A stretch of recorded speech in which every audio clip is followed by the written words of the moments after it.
नमस्कार दोस्तों, आप सभी का स्वागत है। हम फिजिक्स देख रहे थे। फिजिक्स में हम क्या देखें? यूनिट किए हैं। आज हम करेंगे गति। गति में क्या क्या चीजें हैं सब देखते हैं। गति को जानने के लिए पहले हमको देखना पड़ेगा कौन कौन सी राशि क्या है। जैसे हम आज सबसे पहले बात करेंगे अदिश राशि। अदिश राशि, अदिश राशि क्या होती है? वो राशि, अदिश राशि मतलब ऐसी भौतिक राशि। पहली बात तो क्या है? एक भौतिक राशि है, ठीक। दूसरी बात क्या? वो भौतिक राशि जिसमें केवल परिमाण होते हैं। क्या होगा? परिमाण, दिशा नहीं होगा। दिशा नहीं होगा इसमें। उसको हम बोलेंगे क्या? अदिश राशि। जैसे में अगर हम बात करें द्रव्यमान, द्रव्यमान किसमें करते हैं? केजी में, ठीक। इसमें कोई दिशा नहीं है, केवल और केवल परिमाण है। कितने केजी? 5 केजी, 10 केजी, 50 केजी, ठीक। उसके बाद करेंगे चाल। चाल जो है अदिश राशि है, लेकिन वेग जो है वो सदिश राशि है, क्योंकि उसमें डायरेक्शन की जरूरत पड़ती है, ठीक।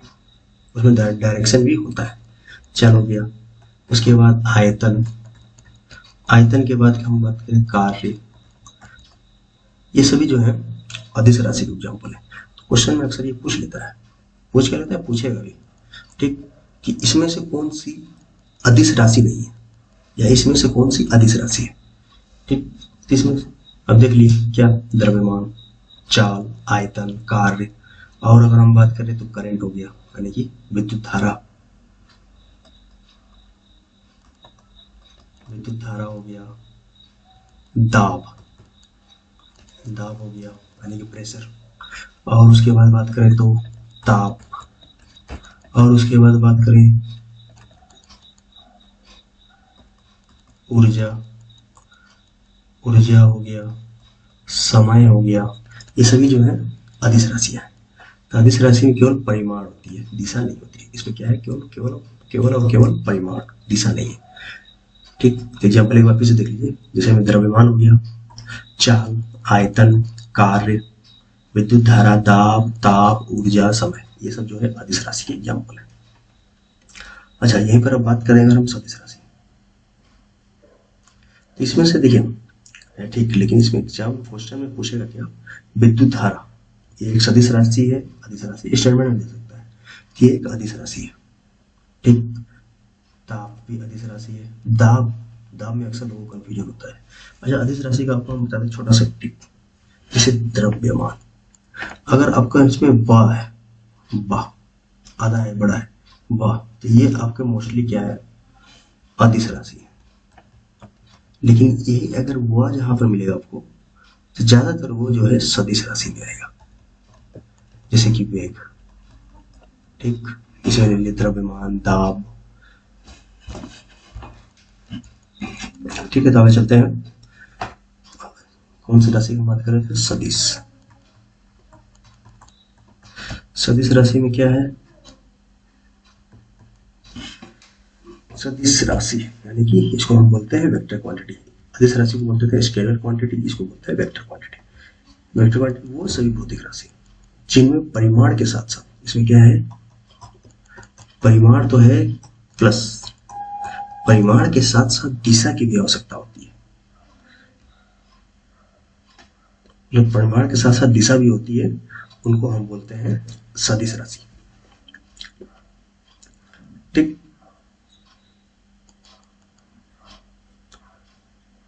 जैसे मैं अगर एग्जाम्पल इसमें बात करें, एग्जाम्पल लेते एक हो गया वेग, अभी ऊपर में बोला था। उसके बाद विस्थापन, वेग हो गया, विस्थापन हो गया, बल,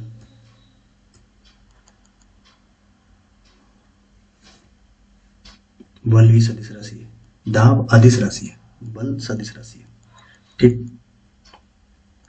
उसके बाद फिर अगर हम बात करें और, तो इसमें ले लीजिए आप त्वरण। कार्य जो लिए थे वो सदिश थी, अदिश थी, त्वरण सदिश है, ठीक। इसमें और अगर आप लेना चाहें तो और ले सकते हैं। जैसे में आप ले लीजिए आवेग, संवेग, ये भी जो है सदिश राशि। इसमें परिमाण के साथ साथ दिशा की भी दिशा भी होती है। ठीक। अब दूरी, दूरी क्या है? दूरी अदिश राशि है, विस्थापन सदिश राशि है। ठीक। तो दूरी होता क्या है? दूरी किसे बोलते हैं? किसी दिए गए समय अंतराल में वस्तु द्वारा तय किए गए मार्ग की कुल लंबाई, मतलब कि मार्ग की जो लंबाई है, अब वस्तु क्या है, एक समय अंतराल मान लो 5 मिनट का, 5 मिनट यहाँ से गया, यहाँ गया, यहाँ से गया, यहाँ, यहाँ से आया, फिर यहाँ, यहाँ से फिर आया, यहाँ, यहाँ से यहाँ आया, यहाँ से यहाँ आया, यहाँ से आया। तो ये उसकी पूरी क्या हो गई? दूरी। एक समय अंतराल में इतना दूर में इतना दूर उसने तय किया अपना। ठीक। लेकिन अगर यही बात करें विस्थापन, तो यहाँ से सब यहाँ से गया यहाँ, फिर यहाँ से आया यहाँ, यहाँ से आया यहाँ, यहाँ से आया यहाँ, यहाँ से यहाँ। तो विस्थापन जो है ये हमारा परपेंडिकुलर दूरी होगा, मतलब शॉर्टेस्ट पाथ। ठीक। वो हो गया हमारा विस्थापन।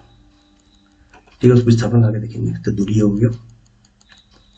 दूरी क्या है? एक आदेश राशि है। अच्छा, दूसरी बात क्या है? दूरी, दूरी के बारे में भी एक सबसे इम्पोर्टेंट पॉइंट क्या है कि पॉजिटिव राशि। क्या है ये हमेशा पॉजिटिव होता है, कभी निगेटिव नहीं होगा। कभी सुनिए है किसी से कि -5 किलोमीटर चला है? ठीक। अच्छा, दूरी होगा तो 0 से ज्यादा ही होगा, 0 किलोमीटर तो होता नहीं। ठीक। तो दूरी क्या है? ये धनात्मक, हमेशा ये धनात्मक होती है दूरी। ठीक। विस्थापन, डिस्प्लेसमेंट, एक निश्चित समय में दो बिंदुओं के बीच की दूरी। एक निश्चित समय में दो बिंदुओं में विस्थापन, एक निश्चित समय में दो बिंदुओं के बीच की लंबवत दूरी, दो बिंदुओं के बीच की लंबवत दूरी को हम बोलते हैं विस्थापन। दूरी का मात्रक मीटर था, हमने ऊपर देखा इसका मात्रक मीटर था, और इसका मात्रक भी मीटर है। अंतर क्या है?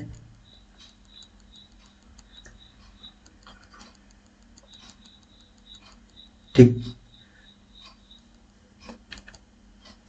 अंतर क्या है कि ये आपका धनात्मक भी हो सकता है, पॉजिटिव हो सकता है, नेगेटिव हो सकता है, पॉजिटिव भी हो सकता है, नेगेटिव भी हो सकता है, और जीरो भी हो सकता है। तो ये क्वेश्चन पूछ लेता है एग्जाम में अक्सर कि विस्थापन नेगेटिव यानी कि ऋणात्मक हो सकता है? हाँ हो सकता है। धनात्मक हो सकता है? हाँ हो सकता है। और शून्य भी हो सकता है? बिल्कुल हो सकता है विस्थापन। तो तीनों से कुछ भी हो सकता है, जबकि दूरी केवल और केवल धनात्मक होगा। ठीक। चलिए चाल के बारे में देखते हैं। चाल क्या होता है?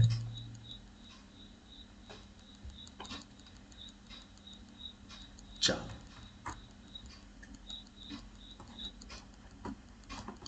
चाल एक्चुअली में होता क्या है? तो चाल होता है किसी वस्तु द्वारा प्रति सेकंड तय की गई दूरी। वस्तु द्वारा कितना दूरी तय कर रहा है? एक प्रति सेकंड में। यही हो गया इसका क्या हो गया? चाल। तो चाल हो जाएगा दूरी बटा समय।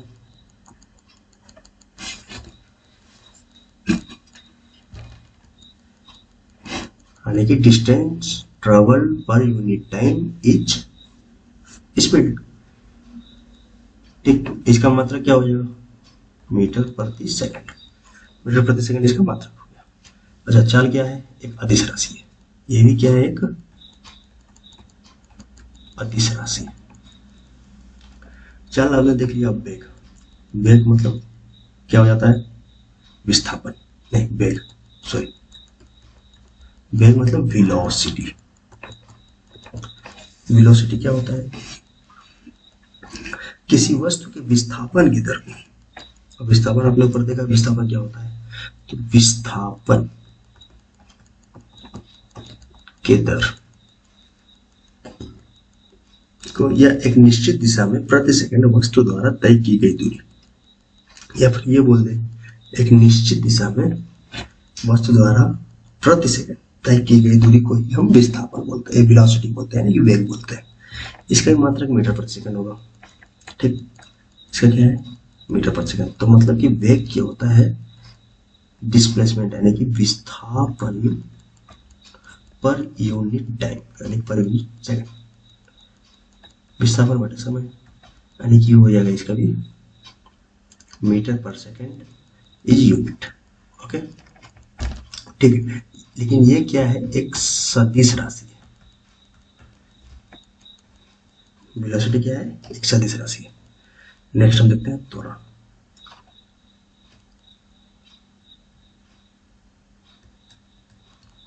त्वरण त्वरण क्या होता है?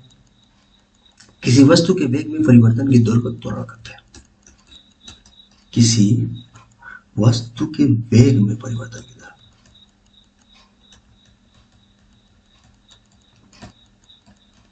ठीक, वस्तु के वेग में परिवर्तन की दर को हम क्या बोलते हैं? त्वरण।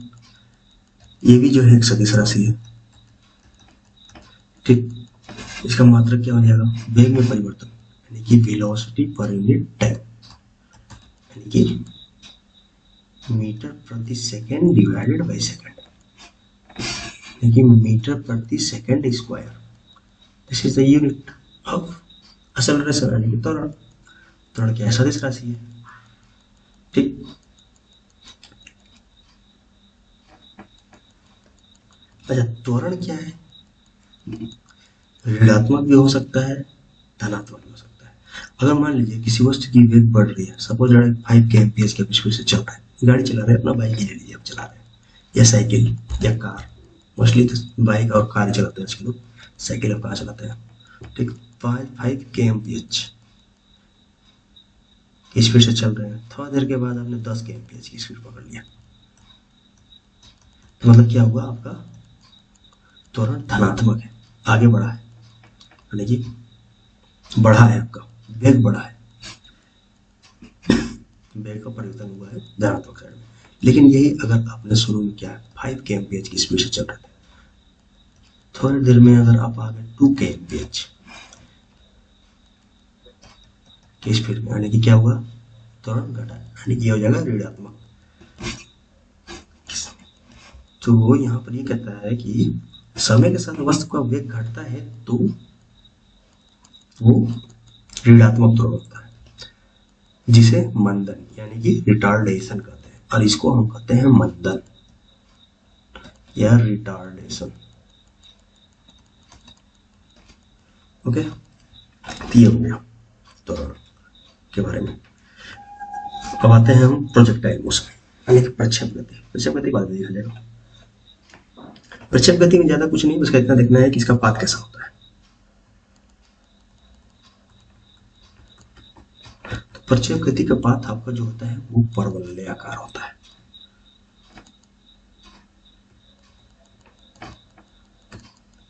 और इसका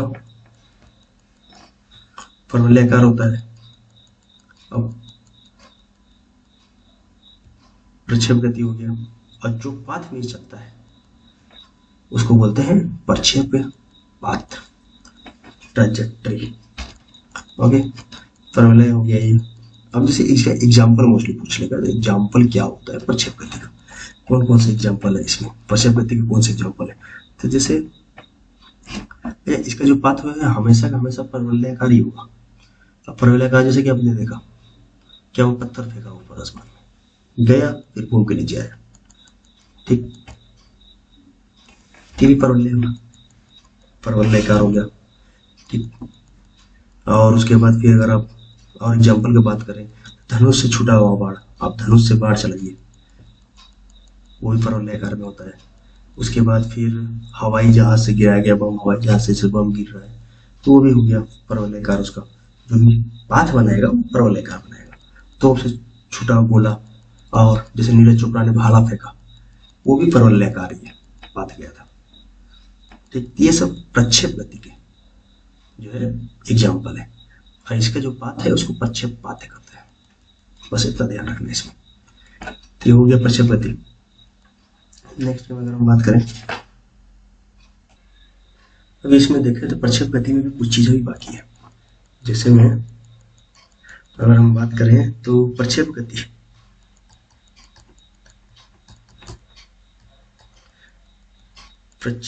का गति जो है कैसा होता है, ये द्विविमीय होता है, यानी कि 2 डायमेंशनल, 2D। ठीक, यानी कि ये क्या हो गया, एक समतल में 2D डायमेंशन बढ़ाता है ना, एक समतल में कोई भी डायग्राम, एक ट्रायंगल ही बना दिए या एक स्क्वायर बना दिए तो 2D है, मतलब ये प्रक्षेप गति जो है 2 डायमेंशनल है, द्विविमीय। अगर इसी को किसी प्रक्षेप को अधिकतम दूरी फेंकना है, हो सकता है नीरज चोपड़ा ने फेंका हो 45 डिग्री के कोण से, तो अगर अधिकतम दूरी फेंकना है तो आपको 45 डिग्री के कोण पे फेंकना पड़ेगा। प्रक्षेप की अधिकतम दूरी तक फेंकने के लिए उसे 36 से 45 डिग्री के कोण पर ऊपर की ओर प्रक्षेपित करना चाहिए। जितना अच्छा 45 डिग्री कोण बना लेंगे, लेकिन ऐसा तो नहीं ना 45 डिग्री कोण बना के छोड़ दिया चला जाएगा बहुत दूर, फोर्स का भी जरूरत पड़ता है उसमें। लेकिन मतलब अधिकतम देखना है 45 डिग्री कोण में अगर अच्छा फोर्स लगा तो अच्छा जाएगा। ठीक, प्रक्षेप कोण जो है थीटा जो है, अब अगर हम बात करें प्रक्षेप कोण थीटा और 90 माइनस थीटा, ठीक, दोनों के लिए क्षैतिज परास समान होता है। थीटा या 90 माइनस थीटा दोनों के लिए क्षैतिज परास समान होता है। ओके, प्रक्षेप पथ के उच्चतम बिंदु पर वेग एवं त्वरण के बीच 90 डिग्री कोण बनता है। अगर आप कोई प्रक्षेप पथ बना रहे हैं, जैसे ये प्रक्षेप पथ हो गया, ठीक, इसका जो उच्चतम बिंदु है, किसमें उच्चतम बिंदु मतलब हाईएस्ट पॉइंट पे वेग और त्वरण के बीच 90 डिग्री कोण बनेगा। आपका वेग जो है इस डायरेक्शन में लग रहा है, ये तो 90 डिग्री कोण बनेगा। वेग और त्वरण के बीच में कितने डिग्री का, तो यहाँ पर आपको ध्यान रखना है 90 डिग्री कोण बनता है। प्रक्षेप पथ के उच्चतम बिंदु पर वेग और त्वरण के बीच में कितने डिग्री का कोण है, 90 डिग्री कोण बनता है। वृत्ति गति यानी कि सर्कुलर मोशन को थोड़ा देख लेते हैं।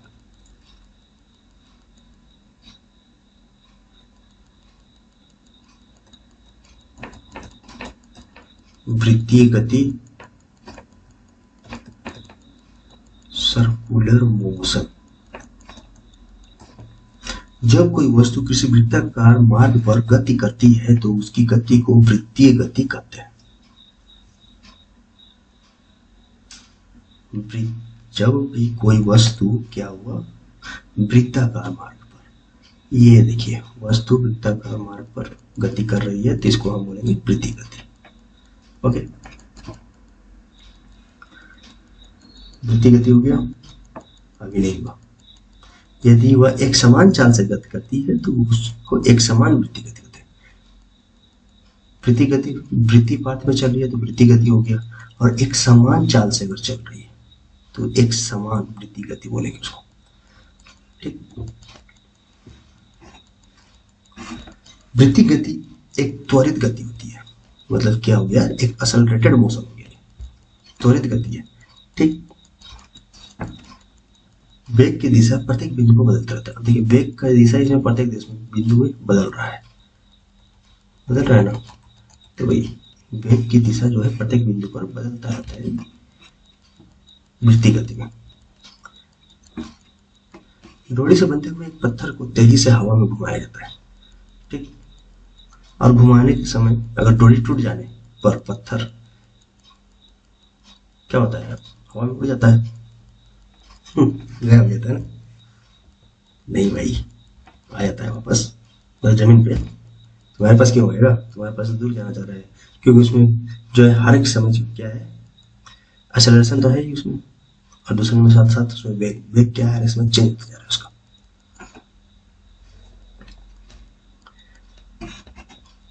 ठीक, तो आज के लिए इतना ही करते हैं, बाकी नेक्स्ट वीडियो में देखा जाएगा। Thank you. अच्छा लगा तो सब्सक्राइब कीजिए, शेयर कीजिए, लाइक कीजिए। धन्यवाद।